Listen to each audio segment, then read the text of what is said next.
Welcome to the Art of Becoming Whole, where we explore the edges of the human experience from the meditation cushion to the therapy room and beyond.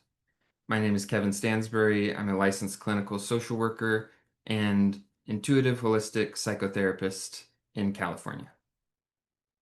My name is Justin. I am a certified hypnotist. I am a practicum counseling student, and I would like to think of myself as holistic. Um, So Yeah. the belief in your internal experience. That's an interesting Yes. phrase. Yes. Yes. The power or the belief that's vested in my internal experience as true or as real or as powerful. You know, Mm. I think that's the last bit that needs to go. That is going. Well, I could Uh, see. Sorry, go ahead. no, no, no. It's just it's going to take a little bit. I mean, I could see that. That's like a double-edged sword, right? It's like if you believe in the power of your internal experience, the reality and power of it, that could that could make things really, really positive, or it could make things really, really No. no. I mean, I can. I can see why. I can see that. But I think it's the deeper meaning I'm giving it, where it's an attachment or aversion, or linked to an attachment or aversion to a certain way of being. I don't know if I'm articulating that correctly, but it's judgment, right? It's the ultimate judgment. Uh, yeah, yeah. Yeah. No, I think you said it really well. Linked Yeah. to an attachment or an aversion to a particular way of being. And ultimately there's a there's a foundational judgment in there. Yeah. Yeah. And I'm just in case we do keep this in here, I really want to tease that apart because I get what you're saying, but I don't know other I don't people. know if other people. Yeah. So there's a lot of presuppositions that are going into this, Mhm. right? So. One presupposition would be that my subconscious beliefs, or we could say on the flip side, that my attachments or aversions to something, uh, in a way create reality. They subjectively create my reality. Another presupposition is that I'm a spiritual being having a human experience. And that I think we've talked about in previous episodes that um, you don't like the word simulation, but I guess we're living in the illusion or the dream as analogies. And I suppose the ultimate truth is that, that this personality does not truly exist in the ultimate sense of things, right? On a human level, on an everyday level, of course it does. But in an ultimate sense, it, it doesn't, right? So then me having these judgments, which is another word for attachment or aversion, really, me having a judgment on my internal experience as real or as powerful or as true, that actually makes it real, powerful, or true. And uh so the question is how do you take back that power, right? And it's withdrawing my subconscious and my conscious belief in that thing, returning to or realizing, recognizing my true nature, which is easier said than done. But and I do believe it is a process, right? We're here as humans on a journey or a path or whatever you want to call it, right? Stages of development. So I do think there's a process to that, and I'm in the middle of that process.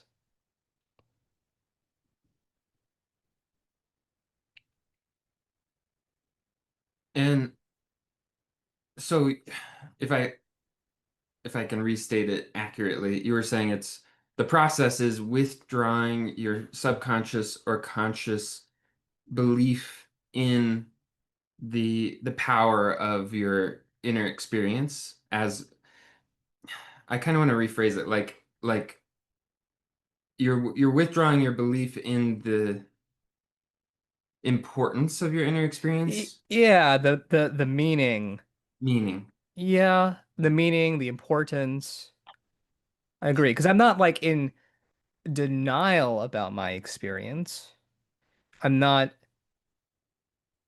I hopefully am not resisting my experience, um, or trying to escape it or whatnot, but simply recognizing that I have vested belief or power in this, and then it affects me in a way that I'd rather not.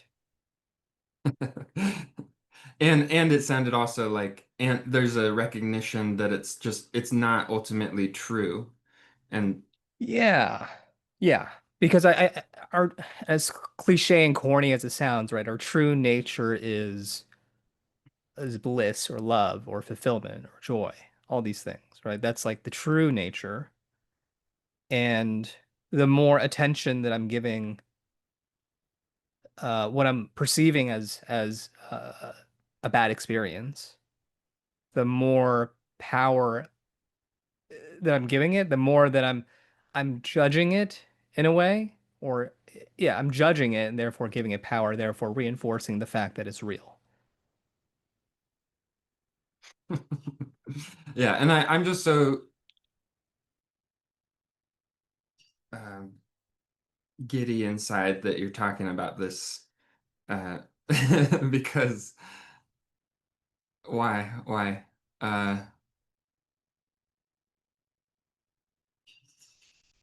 well, I don't know, maybe because this is what I've been going through too. I mean, I think we're all you said it, it's like this is the journey. Like that is it. That's a good way to describe the journey of everybody who decides to go into this to open up this door of becoming whole, you know, uh, and I mean, it makes me think of so many things, but where my mind is going is just that it makes it hard then to implement any kind of practice if that subconscious investment is there because it's like you're implementing a practice to try to I don't know. You're implementing a practice to try and let go from a place where you are Y- investing you Yeah, you're yeah, yeah, yeah. You can't change the same level of thinking with the same level of thinking. uh, But and this is where the conundrum and or the paradox lies, right? Because at some point you have to recognize, okay, I don't like what I'm experiencing and I want to change, right? There has to be some kind of an awareness, a breaking point, something that, okay, I don't like this. I would like to choose something else, hopefully. yeah. And the very fact that you implement a practice, a technique, go to therapy, whatever it is, technically, yes, you are coming from a state of maybe desperation, a state of attachment or aversion, um, a lower vibration, whatever you want to call it. But I mean, you do have to start somewhere. Uh, but the trick is not to continue doing the techniques or the processes or the practices from that place of attachment or aversion or lower level thinking or suffering or wanting, all these different labels. You do have to come from a different energy. And the very fact that And now obviously you could ask like, well, how do you get into that energy? It's like, well, you try these practices. And it does kind of put you in this weird conundrum or paradox, right? Uh, I could explain this further, but maybe it would help if you if you have any thoughts, and then maybe I can articulate what I'm trying to say.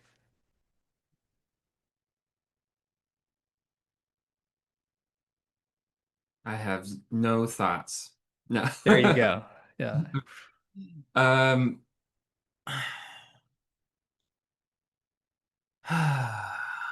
well, okay. So I actually have tons of thoughts.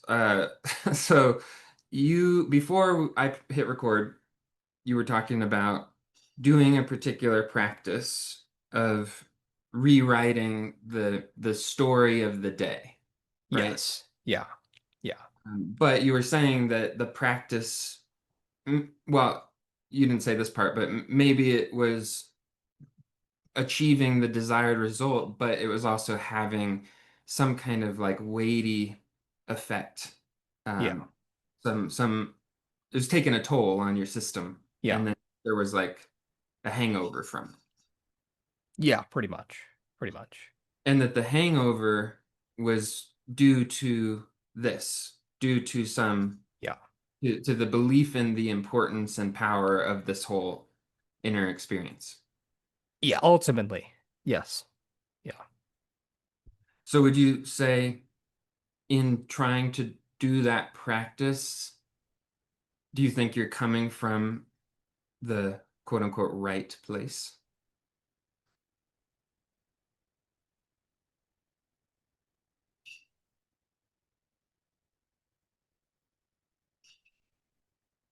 Hmm.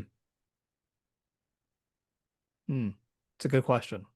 I don't, maybe I'm not, actually. And I had never thought about it. Because that's Perhaps. Yeah. basically what you just said 10 seconds ago. Right. Yeah, no, you're exactly right. And I just was not aware of what energy I was coming from. Hmm. Yeah. Yeah. It's such a crazy subtle thing because Hmm. because it's like, oh fuck, how do I articulate that?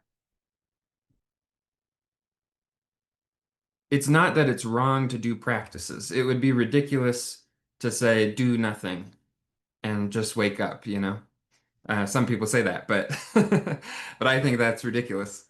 Uh, but it seems to me to be the fundamental, I guess we could call it the core belief, to use CBT language.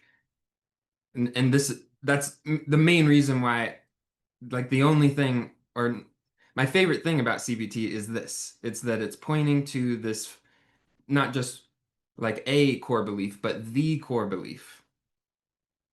Oh, I'm not aware of this. The core belief. Well, I guess it depends on the practitioner and how Oh, you okay. they don't talk about it, but like Okay, okay. you combine Eastern thought with CBT, if you're cramming DBT and CBT together and mindfulness and all the things that it's like, yeah, the fundamental core belief is in the importance of your own experience and your own separate self, that it actually, one, is distinct from everything else, like it is its own thing, separate from everything, but two, that it's a problem, like there's Right. some sort of fundamental problem with it, wrongness. W would you say in that also is the belief that it's real? Oh, in the belief that it's real. Yeah, so it would be there's the core belief that it's separate from what is going on, right? Then there's also a core belief of it's Wrong. it has meaning, right? Or Oh, yeah, it's separate. It means a lot. it means a lot.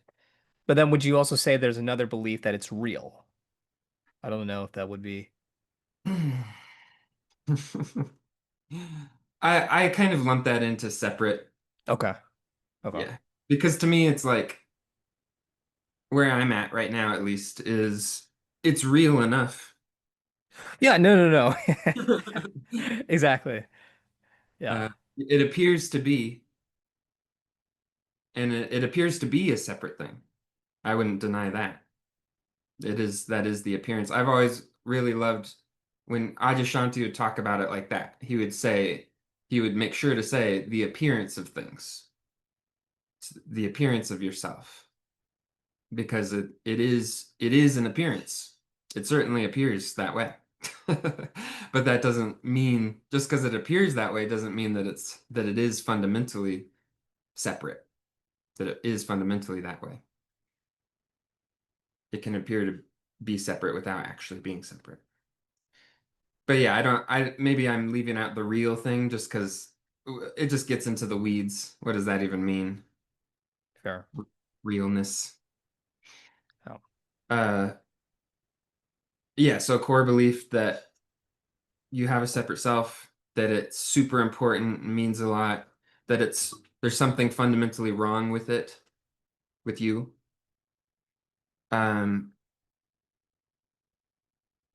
and that that that system of core beliefs then feeds into the whole healing and growth process. It hijacks it because somebody who's identified with those core beliefs on an unconscious level, they will then use every practice and modality to try to address things from that angle. right, right. The loop of I'm broken and I have to fix it, and then then you're constantly in the loop, right? Yeah. And that's like the main thing that I'm trying to do here with this podcast in my practice, like that is the thing I want to address when I'm working with people, which is an art. That's where the art part comes in. Oh yeah, yeah, And even just with myself, to do it with myself is an art. And it's not straightforward and it's often confusing and frustrating. And maybe in if that is true for you, the idea that you weren't coming from the right place in implementing that practice, um, at least like I'm not saying every time you weren't coming from the right place, but at some point, um, if that is true for you, then where was I going? Oh, just that like that's it. That's like the main thing that I think we just go down these cul-de-sacs in our own path where we're like implementing a practice and maybe seeing results, and then maybe we're even coming from the right place with it, but then something happens and then that identity takes the wheel, and then we're just like spinning in a circle in this cul-de-sac with it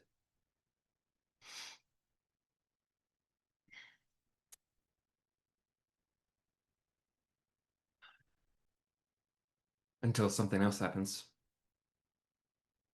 till we wake up. Well, yeah, and that's the trick of it all is like, okay, well, what is the something else that needs to happen to get to break out of that loop? Well, I don't know. It's different every time. Fair. So it could be a practice. Right. It could be the same fucking practice that you were trying to do from the wrong place. Yeah. Or it could be not practicing. It True. could be letting go of practice. Mm-hmm. So Yeah. what do you do with that? Letting go. Letting go of letting go. Right. Yeah. This is why it's so difficult because it's like we're talking in about subtle energies. It's very hard to well, it's just hard to talk about it for one and identify and then explain it to somebody who's never felt the subtle differences. How do you how do you do that, right? Yeah, I don't know. I mean, it seems to me, so I've been thinking about this the last few days. Um, I'm censoring for a reason that I'll tell you about later. Um, that it's like I'm finding the particular the particular type of it's I don't know if it's type of person. I want to call it like location, like a psychological location Okay. Yeah.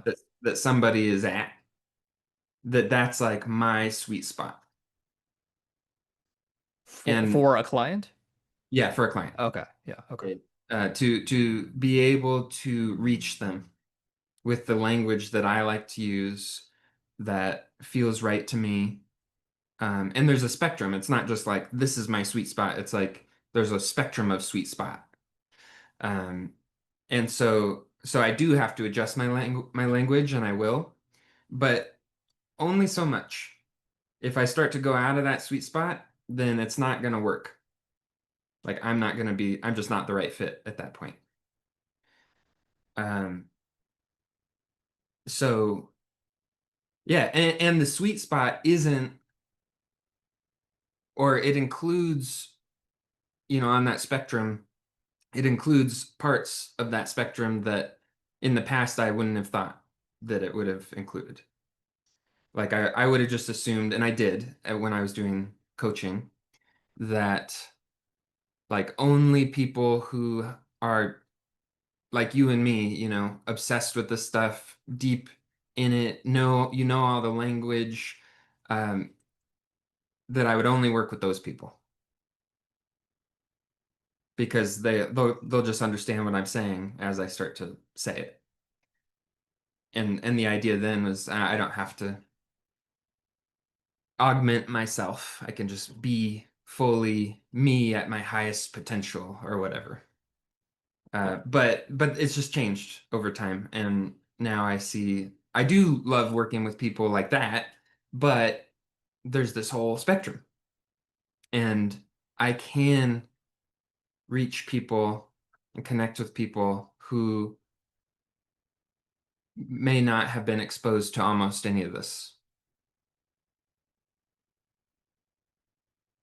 But it's just different. It's just like a Yeah. yeah. Yeah.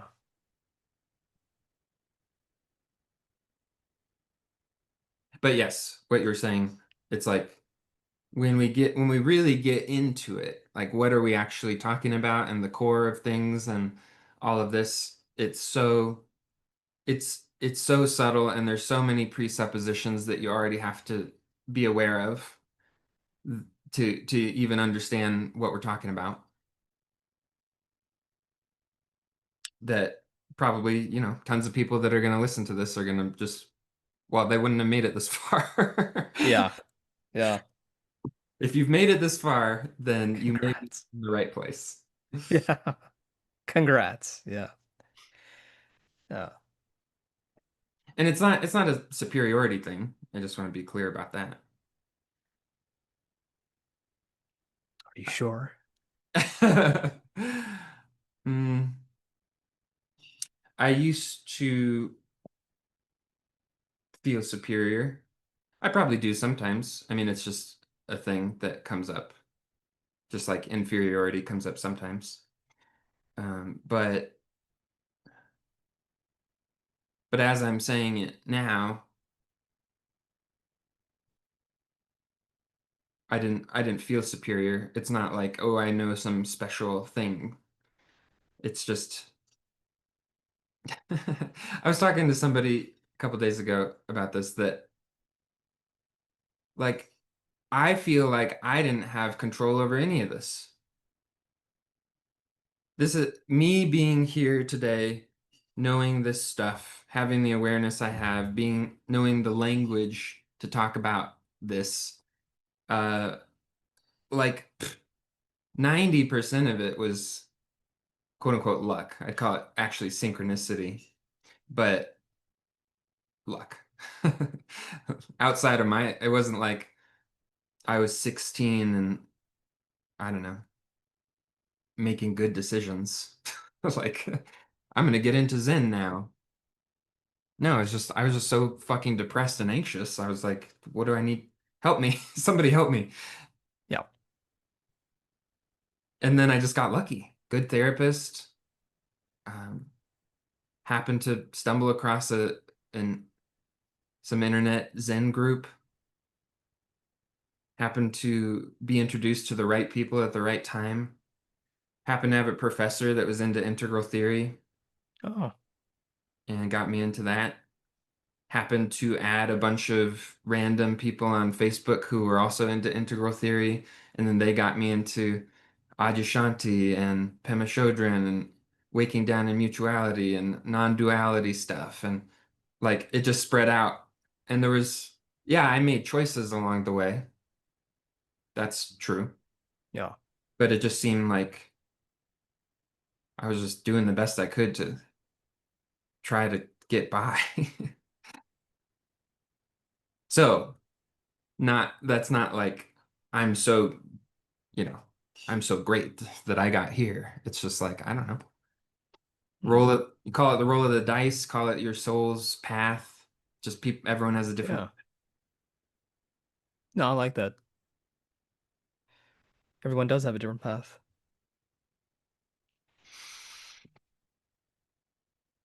you'd like to think of yourself that way. Yeah. Like I would like to think of myself as psychodynamic, Mm. but I really like stopped and analyzed what I was doing. And really it's eclectic. You know, I pull from a lot of different traditions or different uh, orientations. I think the thing that has influenced me the most probably be twofold. It would be one is hypnosis and neurolinguistic programming, and those are usually kind of tied together. And the other would be internal family systems. Actually, okay, there's probably a third influence here, very powerful, which would be, I guess it would be David. I don't know if it'd be David Hawkins or just be, yeah, I guess it would be David Hawkins, the Sedona method, which I'm kind of grouping in one category, and really the fact that we are not just minds, but there's the mind body connection, right? So our mind is more than just the brain, but it's also the body. It's all kind of one cohesive unit, if you will. And so I guess the importance of the body and the importance of somatic therapy, bottom up therapy, has been very influential for me. Mm.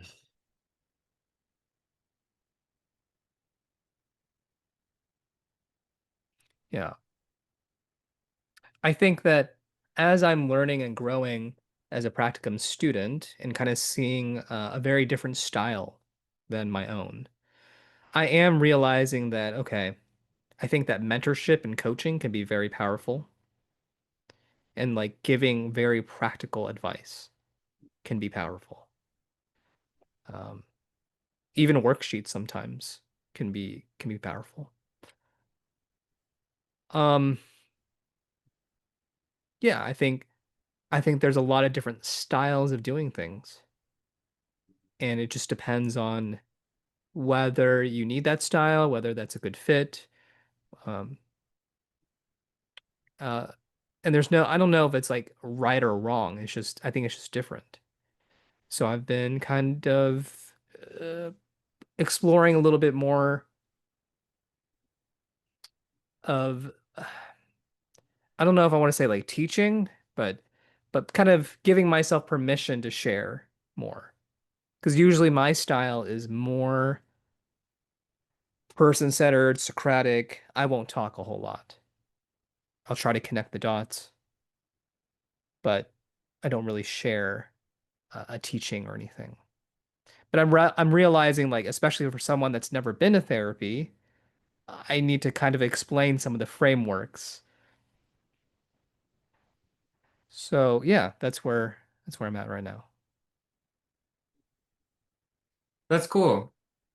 Yeah, I mean, there's definitely a personality element to it too, Yep. of what kind of therapist you're going to be and how much you're going to talk.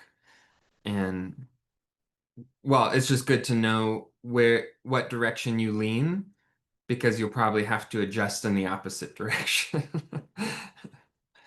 Yeah. Yeah, that's what's happening. I definitely need to shut up sometimes. That's, excuse me. Yeah.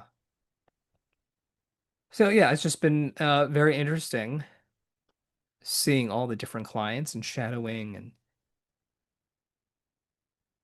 um yeah. You Uh, mentioned something as you were talking about just all the different approaches and how it's not right or wrong or better or worse necessarily. It's more just about what's going to work for this person in this moment. right. Right. So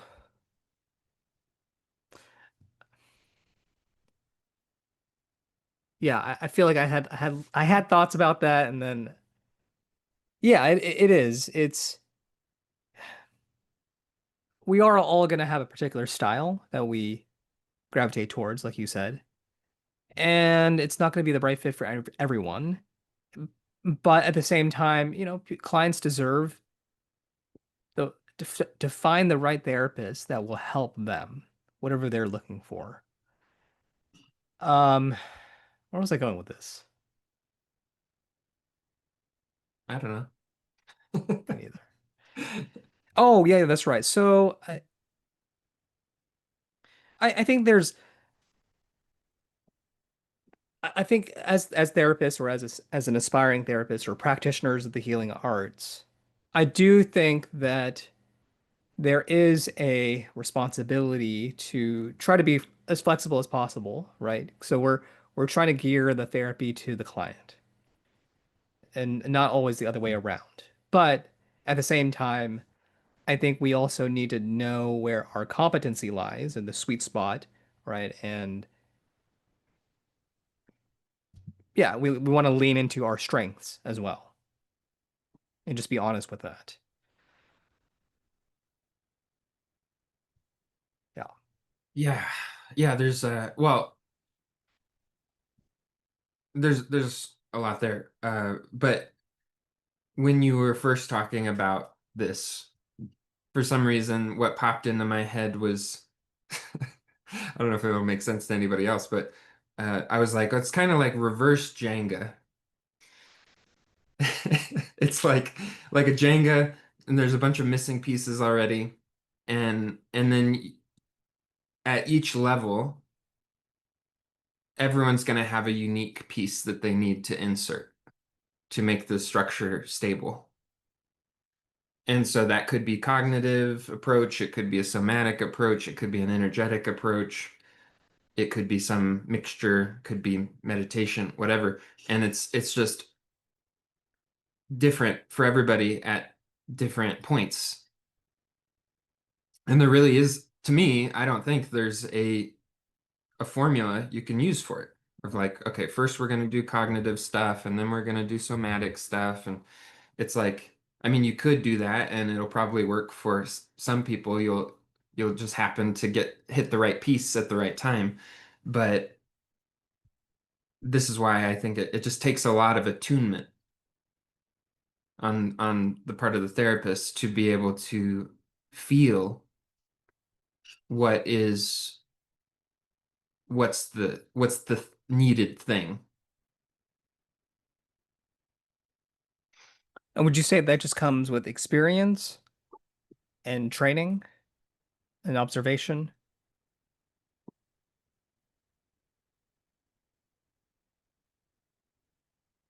Yeah. Probably. There might be something else too, which is, I mean, yes, experience, training, observation in therapy, like conducting therapy, but then experience and observation in going through your own process. Hmm. I think that that's very important because I don't know, there's just so many times where it seems to me like I can feel the exact spot somebody's at because I've been in a very similar spot. Hmm. Not the same spot, but like a lot of the textures are the same. The emotions are pretty similar. The stuckness feels the same. Yeah. And then I'm like, oh, I know that. Let me get in there. Hmm. But it's also trial and error and experimentation. Sometimes I'll do like a meditation that has somatic components, and then the person is like, afterward, I ask for uh, what their experience is like, and they will say, I was up in my head the whole time. It was hard to pay attention. I was I was numb. I couldn't feel anything. And it's like, okay, maybe we need to make some sort of adjustment then, or to slow down, or like something else needs to happen to support Hmm. the opening there. Yeah. Yeah. I do think that having a flexible structure and is helpful. And I'd be curious what you think about. I don't know if a formula would be the correct way to put it, but having principles a- and kind of utilizing these principles to where it could be kind of formulaic in a way. Like I know what to look for, and I kind of so in this instance I might do this, and in this instance I would do that, right? And then I'm using principles, and maybe I'm in the moment there might be a formula that I'm just uh, kind of split second unconsciously using, if that makes any sense. Yeah, I think so. Okay. Yeah, yeah. I think I know I can come off as anti-formula and anti, I don't know. Just yeah, just some sort of standardized, structured approach. Um, but I think that I probably use a lot of formulas or principles without thinking about it. Right. And It's it's just just, very unconscious. yeah. And probably because of uh, training, I've had good supervisors, um, and lots of experience working with people and working with myself. Hmm. And so then, yeah, there's probably some unconscious associations of like, okay, when this happens, what needs to happen is we need to, I don't know, I'm just making shit up. We need to slow down even more and like practice mindfulness of the numbness of the numb experience or whatever. And Yeah. and so that'll just come up as like that's the natural medicine to apply in this situation. Yeah. Yeah. So you kind of have like, if I'm hearing properly or just my interpretation, that there's like these different tools that you have at your disposal, different medicines, so to speak, and then you're kind of seeing, oh, okay, like for this numb thing, okay, I can use this medicine here. I don't know if that would accurately describe what you're doing. Yeah, more or less. Not conscious. It's not Yeah, conscious, yeah, yeah. Yeah. for the most part. And this is, oh yeah, there was something you said earlier about worksheets, how worksheets could be helpful. And I think for some time I was pretty anti worksheet. And But I had one experience where a client was, I'd been working with this client for a while. We were getting into good stuff.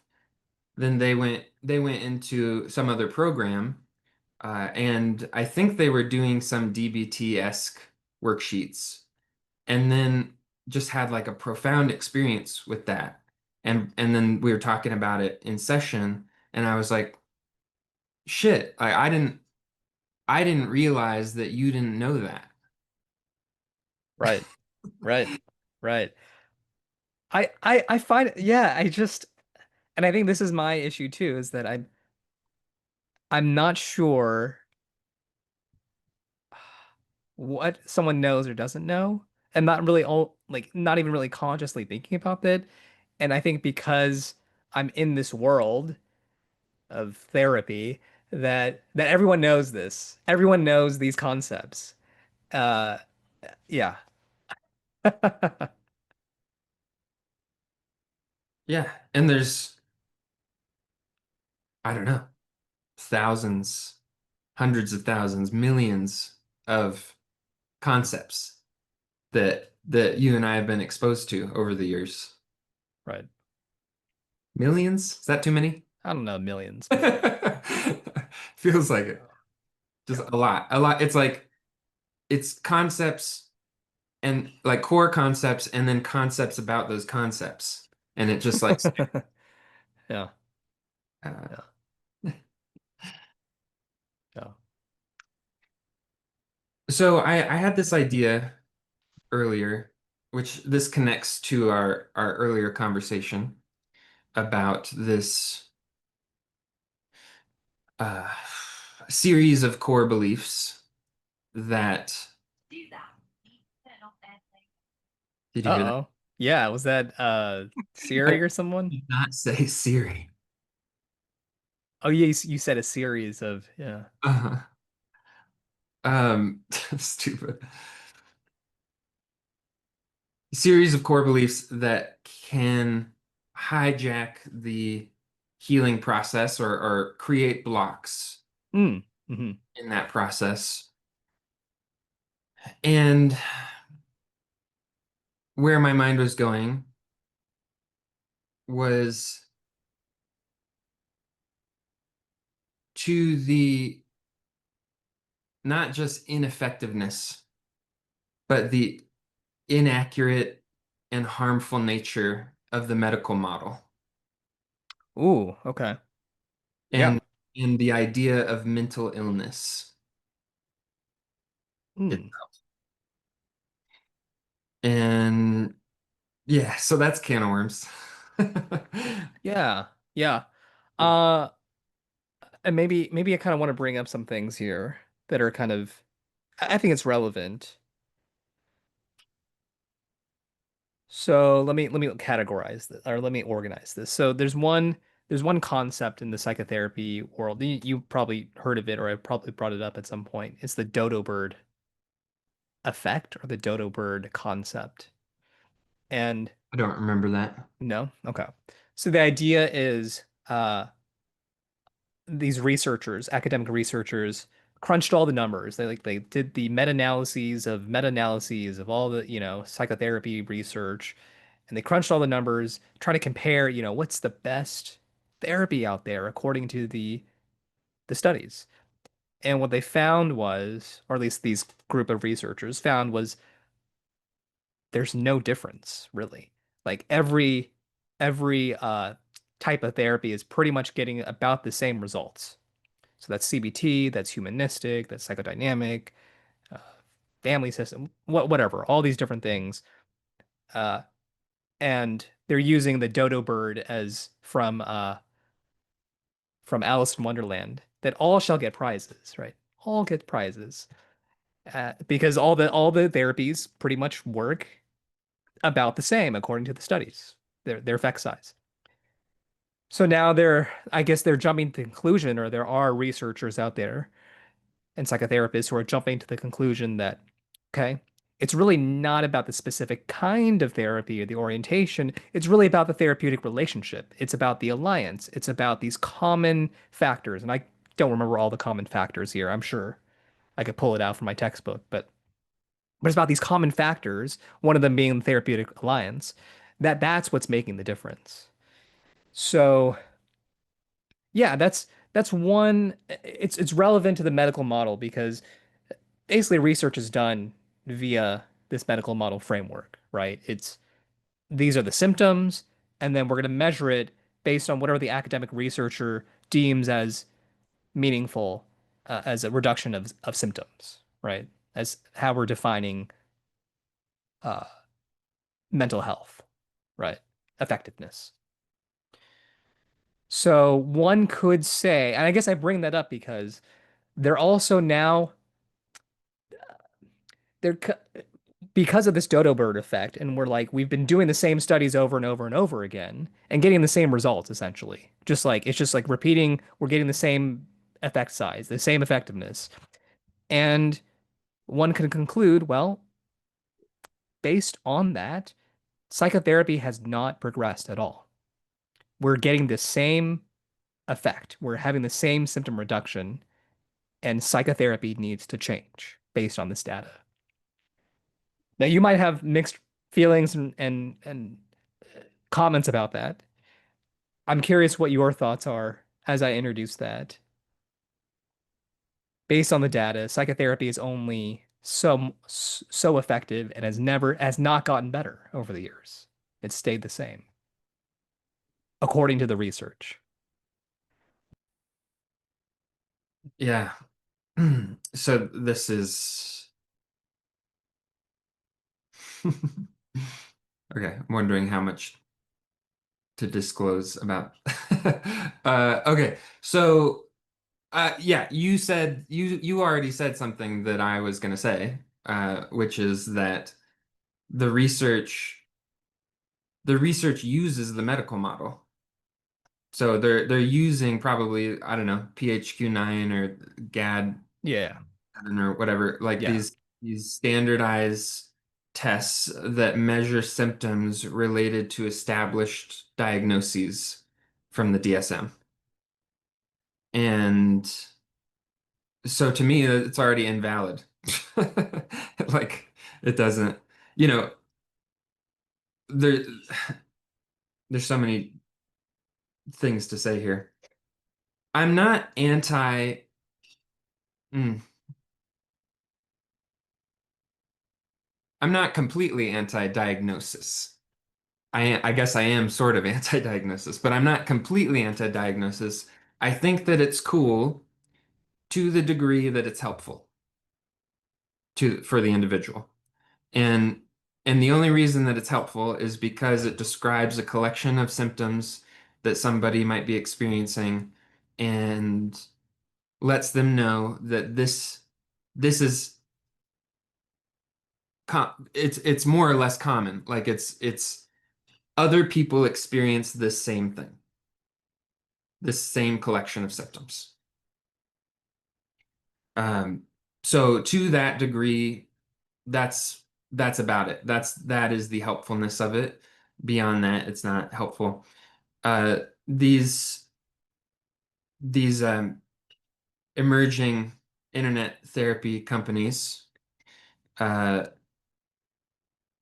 that I will avoid naming right now, they are moving. What I hear, and I've seen some evidence for this so far, is that they are moving and will be moving more and more in the direction of I'm blanking on the term.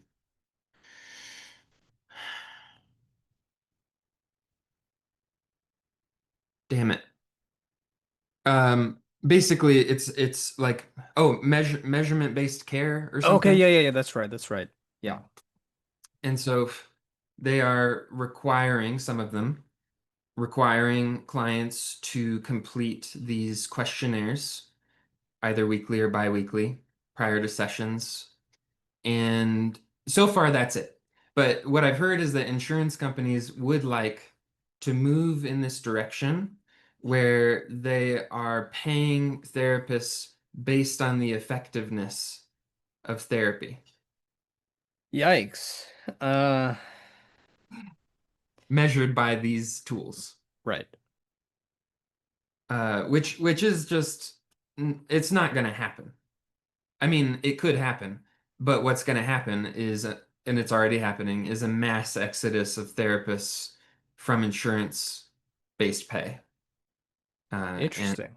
into cash pay private practice, which is really hard for most people who can't afford that.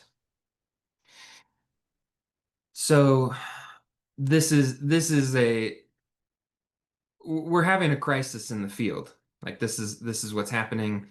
The crisis is that it's also that insurance companies are complete. It is not there are no sort of free market dynamics happening in the therapy world.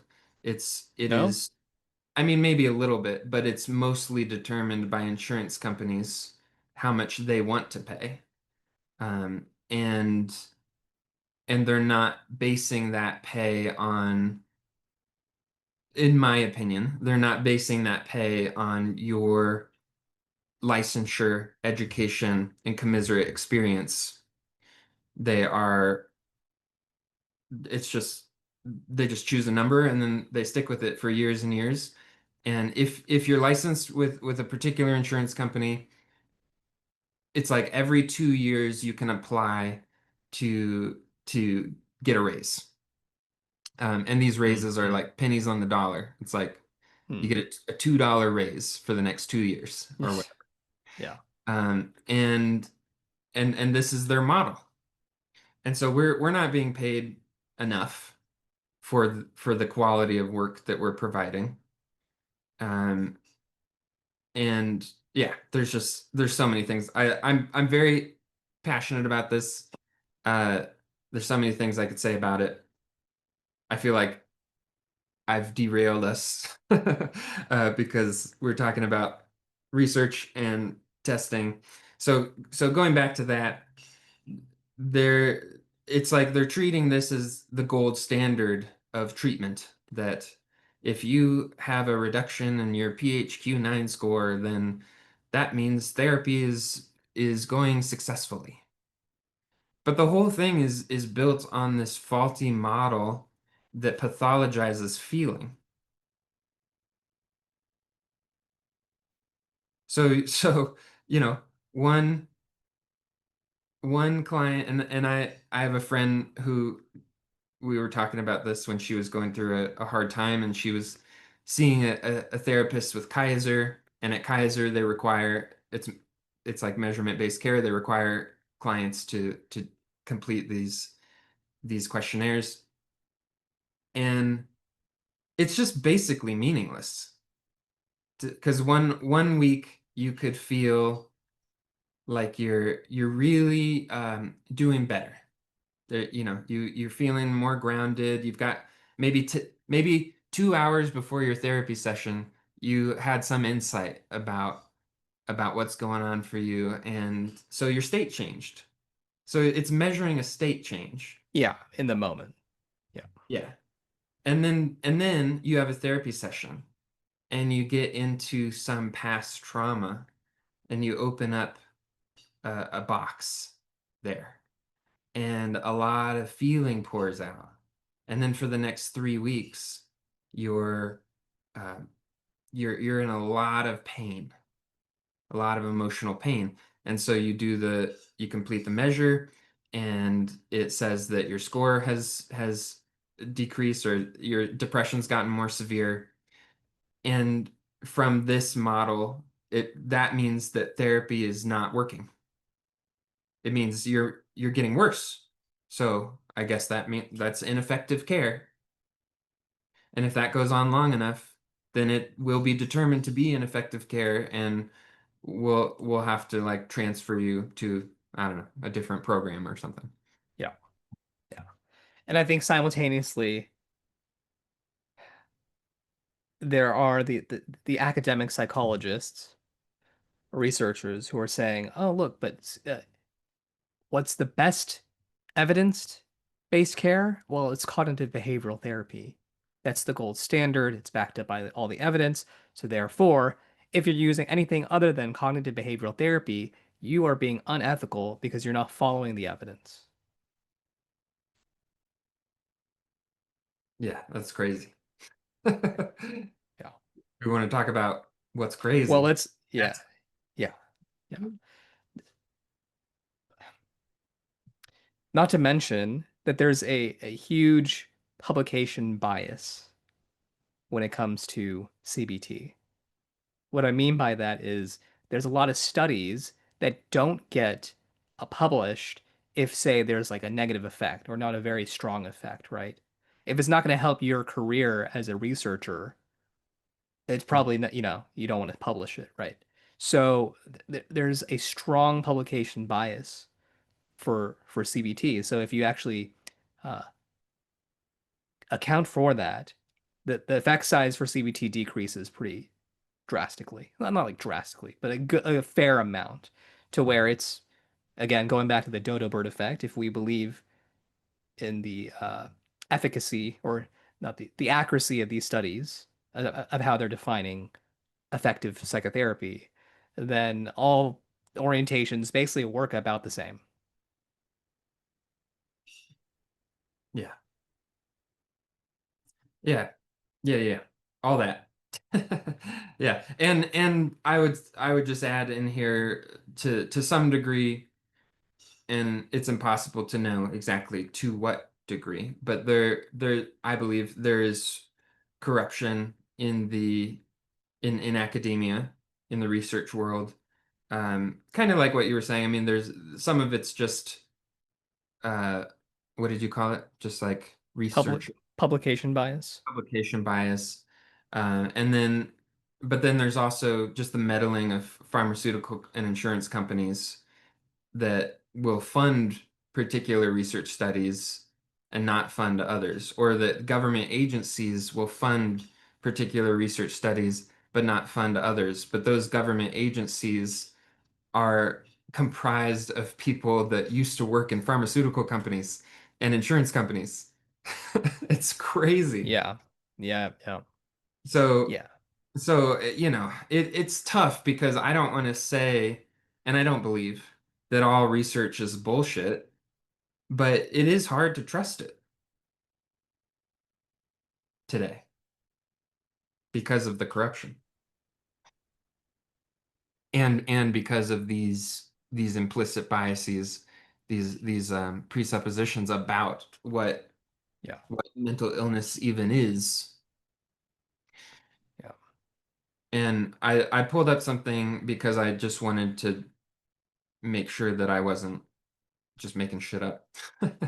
But this also connects to the chemical imbalance myth, um, and which is a myth. And it still seems like lots of people, including lots of therapists, don't know that it's a myth. Really? Yeah. I mean, are you aware of this? Yeah. Yeah. Yeah. Yeah, so I mean, I don't want to harp on this one too long, but just there's still this idea that if you are depressed or you're anxious, that something's, I mean, it's framed in different ways. It's like you could call it's a chemical imbalance, something's wrong with your brain, that sort of thing, which is it's just an overly simplistic frame that for most people is quite inaccurate. And it's based on, I remember hearing this. I couldn't find this as I was looking it up, but I do remember hearing at some point there was a study in the 50s done on the serotonin in the brains of mice or something, and that's where it all came from. And then pharmaceutical companies were like, they just took that and ran with it, and they started running ads about the chemical imbalance, and then it got embedded into the culture, and it still persists.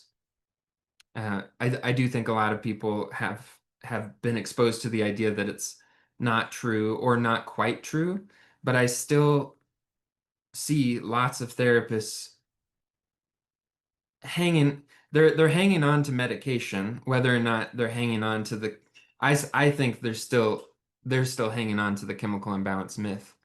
in a particular way. Well, what would you say is the cause for depression or anxiety? So I have a particular bias, which may be obvious already. But it's complex. So the reality is that that we don't know that there's not we like there's research that points in particular directions, and some people try and run with that and make conclusions based off that. But essentially, it's a confluence of factors, um, which hold on, I've got AI up here. Yeah, yeah. So yeah, I mean it's confluence of biological, psychological, and social factors. And so that can be genetics. Certainly, if you've got traumatic brain injury or something, we know that you can have a brain injury and it can drastically impact your personality and your emotional experience and your cognition and all that. So we know that. But yeah, so it's genetics, physical health. We know now we're learning more and more about like gut health and the ties between gut health and psychological distress of different kinds, even schizophrenia. And so there could be nutritional deficiencies, um, and all that. So there's biological causes. Obviously, there's social causes. Social workers really like to lean heavy on this one, which I think is fair, but can be an overcorrection. Uh, that, how are you supposed to be happy in a sick society, sort of thing. Yeah. How are you supposed to be happy in sick society? You know? Yeah, and So, yeah. oh, no, you go. Well, I guess and I might have missed a couple of things, but so would you say that if we're asking that question, then that therapy would be more so, hey, let's fix these systemic issues and then the depression will alleviate. Is that kind of the basic idea? Yes. Okay. Okay. That's for I'd say a lot of social workers, a lot of social justice oriented therapists would have that perspective. I think there's a seed of truth to that. Absolutely. I don't know if it's the full picture. It's not. Yeah, this is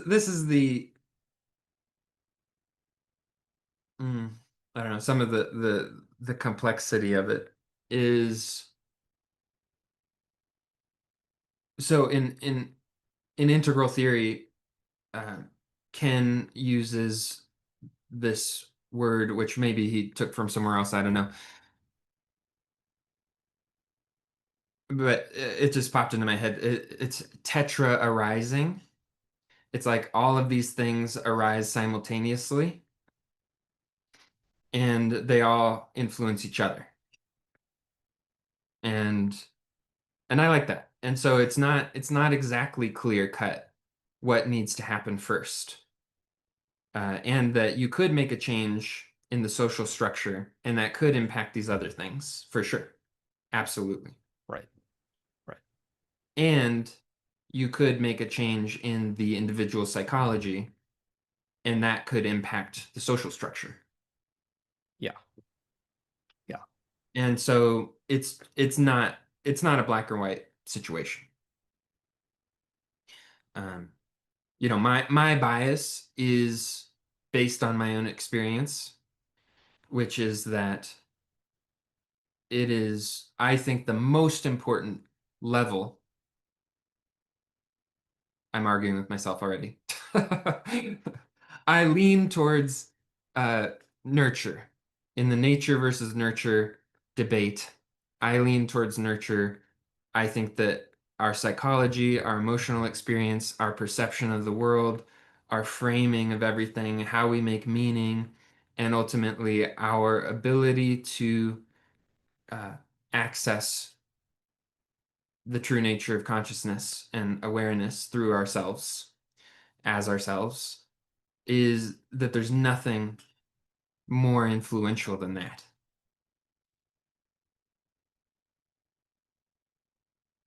Now, the argument that I already started to have with myself was like, yeah, but actually, physiology is extremely important in that process.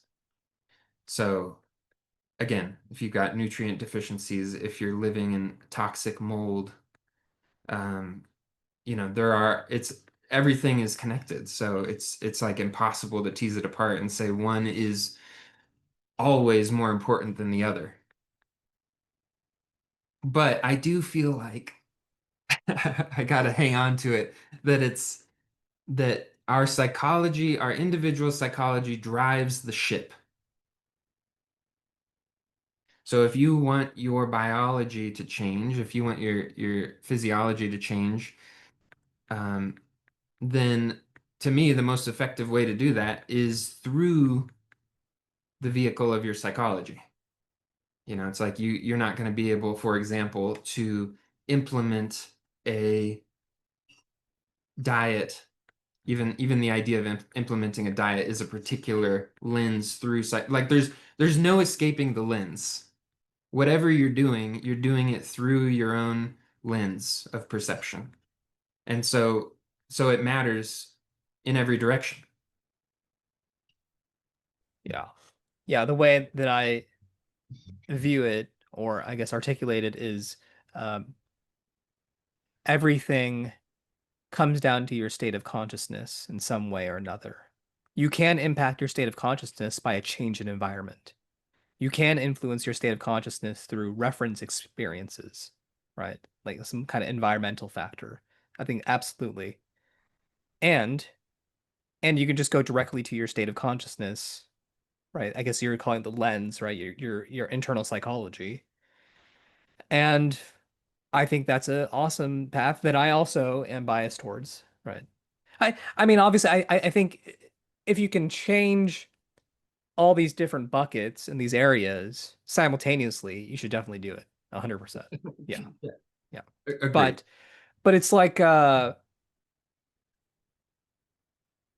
technically there is some parallel reality which all the environmental factors, external factors are the same, but you're happy. So what is different about that parallel reality and how can you either model that or imagine yourself being in those shoes? I love that.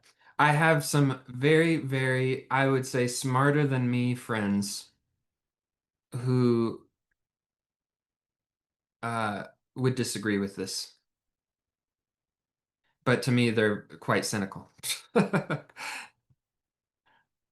Well, yeah, they're extremely, extremely smart people. They've got very good arguments for it. Essentially, they would call that solipsism. solipsism? Solipsism. Yeah, and that you can't separate your well-being from the reality, the physical reality, and the social reality, which I mostly disagree with. I think you can. It's just obviously there are some situations where it's going to be a lot more difficult. And sometimes the path of least resistance would be to change your environment.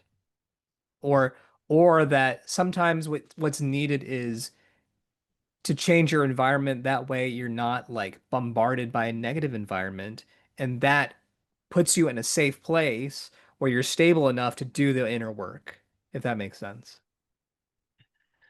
Yeah, and there's, part of the validity of this, the partial truth in that view, and that a lot of social workers and social justice oriented people that they believe is it is a privilege to be able to create a sense of safety in your environment.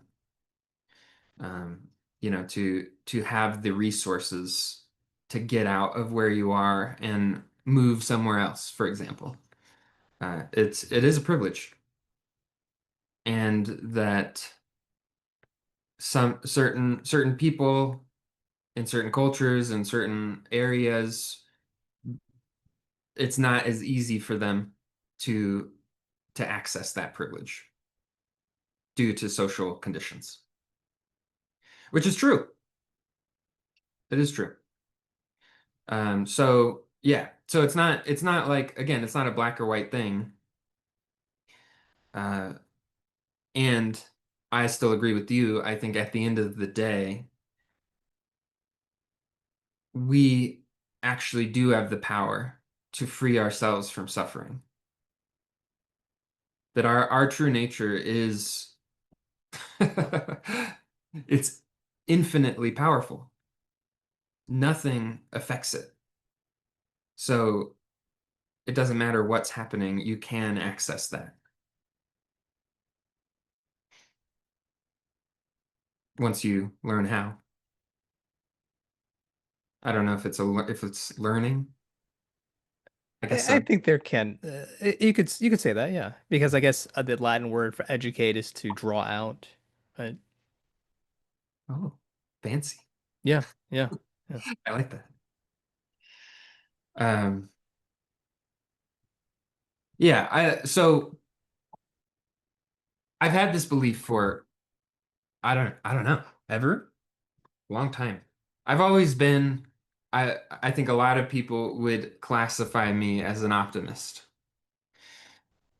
Um, I think that I'm a realist, but everyone thinks they're a realist. Most people do, at least, uh, no matter what they are.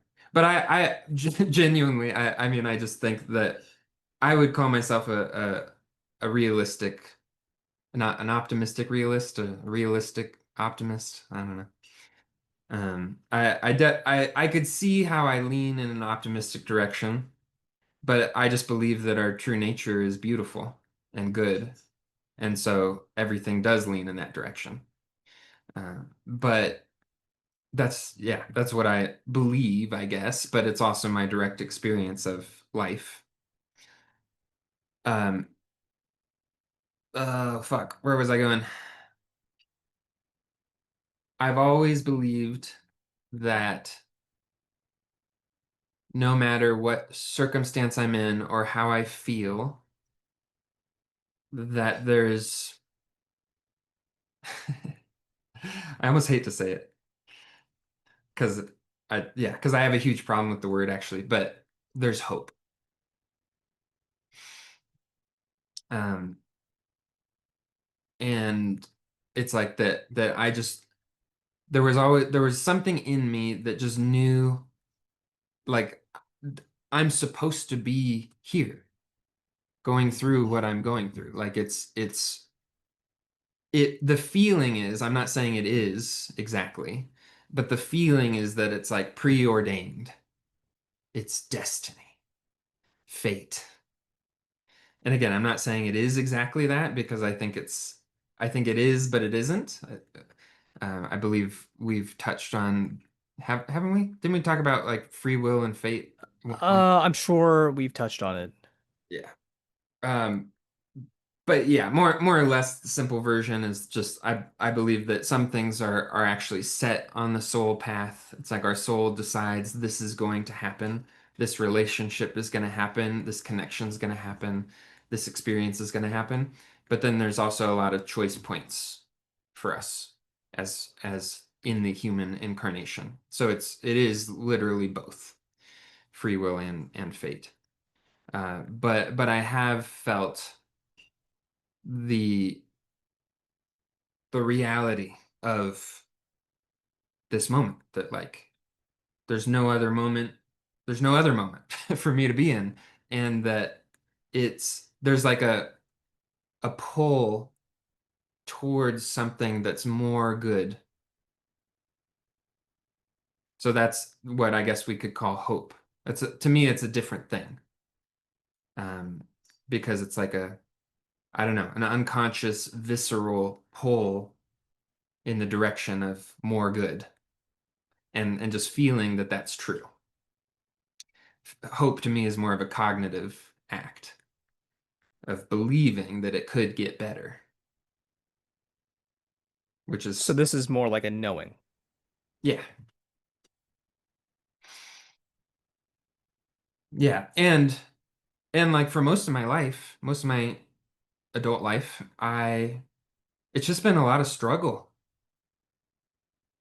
Like not actually much ease or fulfillment or satisfaction, um, or happiness, joy, like all the things that we all want.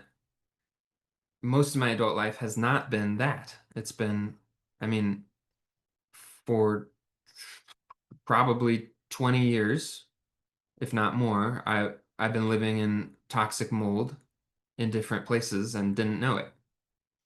And I think that had a great impact. And I'm still teasing apart like how did mold impact things versus how was just my psyche set up in the first place.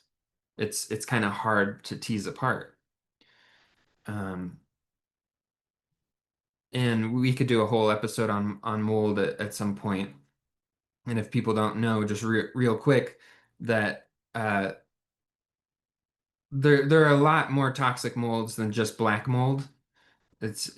Just having visible black mold. That's like the what most people think of when they think of toxic mold. They're like, oh, black mold. But there's a bunch of different toxigenic molds, and they produce mycotoxins, and mycotoxins can be neurotoxic, carcinogenic. They can have all these really profound effects on people's health. And um, a lot of doctors, a lot of even mold specialists out there that measure your home for mold, they're not educated about it. They don't actually understand, and they will often gaslight people and tell them that it's not a problem or whatever. And this is a really common experience, and probably a good portion of the population experiences symptoms related to exposure to toxic mold right now and don't know it.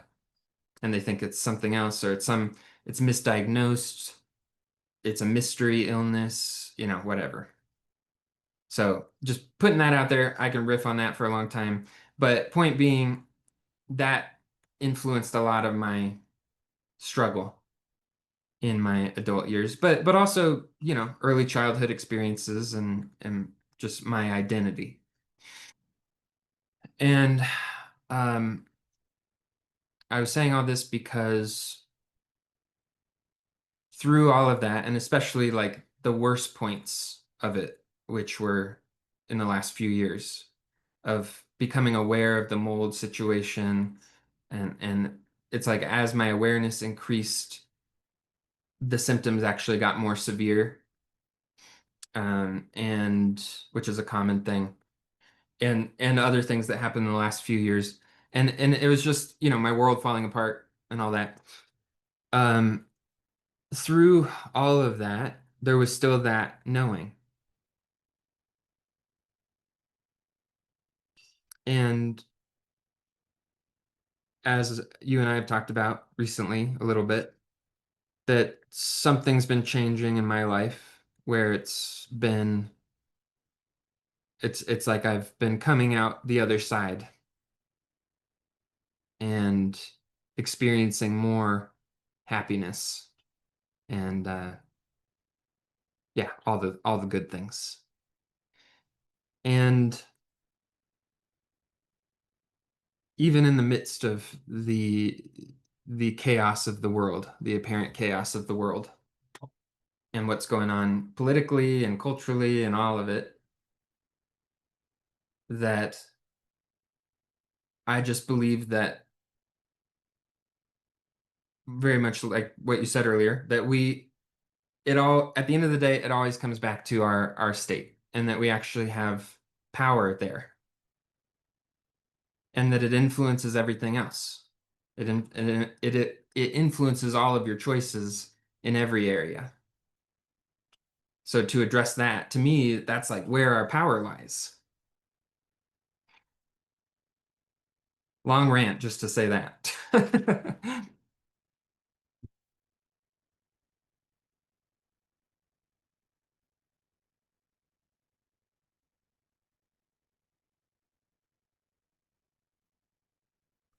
I'm tired. I know you're probably way more tired, but for some reason I'm like, I got nothing. Hmm.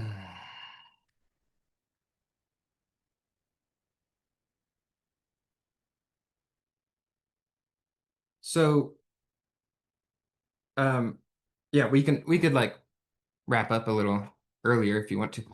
Uh,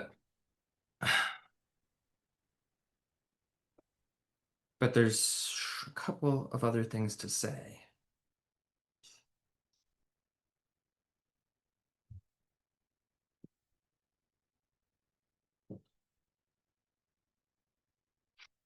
We already talked about this in a previous episode, but just that, in the face of uh, whatever you want to call it, like I would call it corruption. I would call it mass corruption politically. Um, some people want to call it fascism or whatever, whatever term you're using to describe the degradation of society. Doesn't matter. Um, but that, um, yeah, that we had talked about before that the most powerful form of rebellion in a way and activism, in my view, is to transform yourself.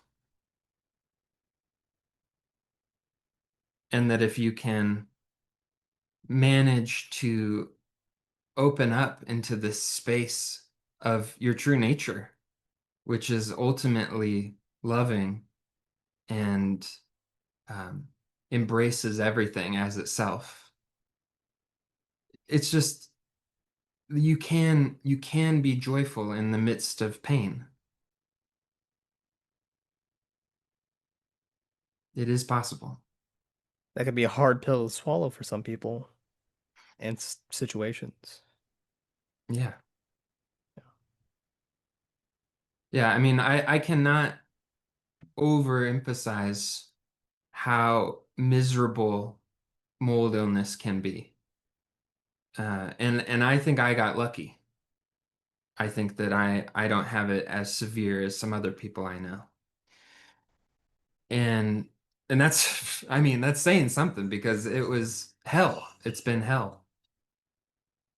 And so I'm just speaking from my experience with that.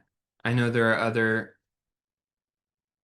experiences in the world that are miserable and leave people in agony.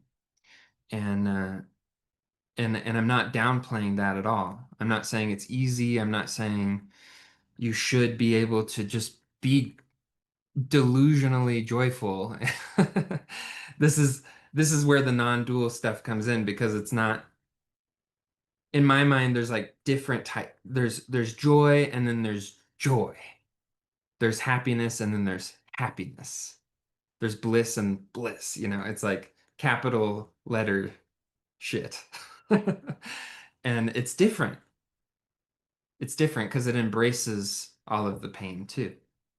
It's not a rejection of it. Right. What do you think changed for you that someone could maybe learn from? I'm still in the midst of it, so I don't know how well I can articulate it yet. I was thinking about it yesterday. Like in this moment, I don't feel good. I feel inflamed in my face. I feel fatigue. I feel, I don't know, something in my gut. It's like my body doesn't feel good. And and there's some sadness about that, grief, maybe. Um, and so all of that's there, and that's not different than a month ago, 2 months ago. It's the same. Uh, but I think that it's a sincere engagement with this path. That's all anybody can do. That there's not some magic thing that I can tell you that made the difference. It's just that I engaged in I am in a sincere engagement with this path. And that means like trying different practices out, what we were saying earlier, doing practices until you discover that you're doing them from the wrong place, and then letting go and letting go and letting go. This is why I love Zen. It's like, to me, it's that is all it's about, letting go, letting go, letting go, and learning what does that mean? Sure, letting go sounds good, um, theoretically and cognitively. It's a great idea. Sure, let's let go of stuff. But like, what does that mean experientially? Um, yes, cognitively, but like in your body, what does it mean when your body lets go, when your nervous system lets go? What does that mean? And it takes a lot of exploration to discover it for yourself. And I've got a lot of things to say about it, obviously, and we'll just uh, potentially be talking about it for years here, because there's so much to say. But at the end of the day, you have to engage with this path sincerely and and with a high degree of curiosity and openness. And so maybe that's the orientation that I feel like helped the most, is like always discovering where I close and where I'm not open, I'm not curious, I'm stuck in judgment, I'm stuck in fear. And then to bring love into that space as much as possible, to bring a softening where I'm like discovering, oh, this is a really hurt part of myself, and it really requires a lot of love and attention. And then I can soften a bit and soften a bit, and then get more curious and open, and that's it. And I don't feel like I don't know. I'm not, it's not done, I haven't achieved whatever, the ultimate. But I think that, to me, that this is more aligned with Pema Chodron's teachings and Tibetan Buddhism. It's like and maybe Soto Zen. It's a gradual awakening, always moving toward more openness, more curiosity, more awareness. Like Um, the I also do like the Rinzai school, Rinzai Zen, of like instant awakening. So and I think both are valuable. oh. So maybe it's giving ourselves the permission to be curious and to explore our experience, whether we judge it as good or bad, right or wrong. Yeah, and to tie it all back around, that part of the the most important thing, I think, is developing that keen sense of awareness of when you are identified with those core beliefs that are saying, my experience is really serious and it means a lot. I am a separate self, and there's something wrong with me. And I've to me, in the past year, I'd say for me, become even more important. It's like just being able to acknowledge more, like again and again and again, every single time that I get sucked into that.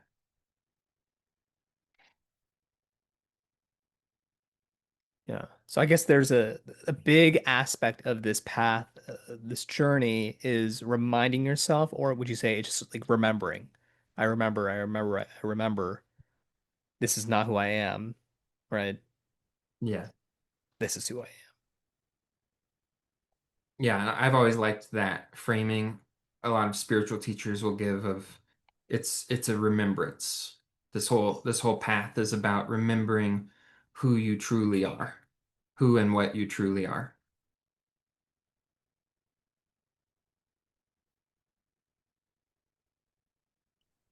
So we only scratch the surface with what the question of what actually is depression and anxiety, and Yeah. what is mental illness, and all of the stuff about research being based on the medical model and medical model stuff and insurance companies. And so maybe we will put a pin in that and potentially pick that up next time. Yeah. Yeah. Sounds good. Cool. Okay. Goodbye, everybody.